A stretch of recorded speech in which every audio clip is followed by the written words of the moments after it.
बिजली का पंखा लगा हुआ बनने के कमरे में, बिजली का पंखा लगा हुआ बनने के कमरे में। बाबा बाराती सज रहे बनने के कमरे में, बाबा बाराती सज रहे बनने के कमरे में।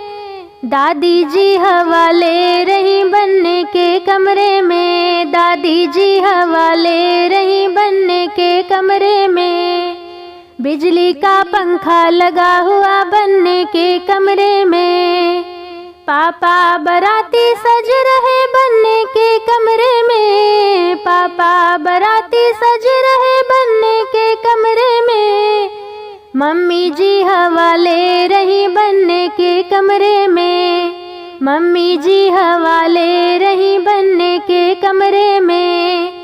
बिजली का पंखा लगा हुआ बनने के कमरे में, बिजली का पंखा लगा हुआ बनने के कमरे में।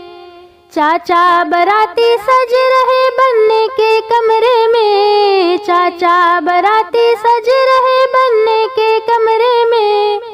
चाची जी हवा ले रही बनने के कमरे में, चाची जी हवा ले रही बनने के कमरे में।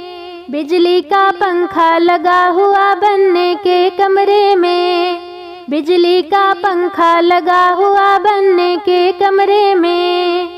भैया बाराती सज रहे बनने के कमरे में, भैया बाराती सज रहे बनने के कमरे में।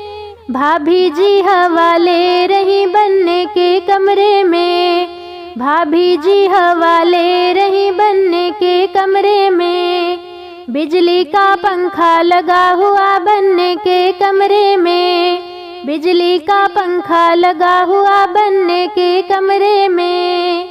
जीजा बाराती सज रहे बनने के कमरे में, जीजा बाराती सज रहे बनने के कमरे में।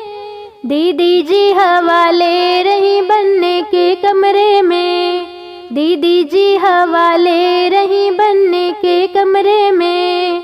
बिजली का पंखा लगा हुआ बनने के कमरे में, बिजली का पंखा लगा हुआ बनने के कमरे में।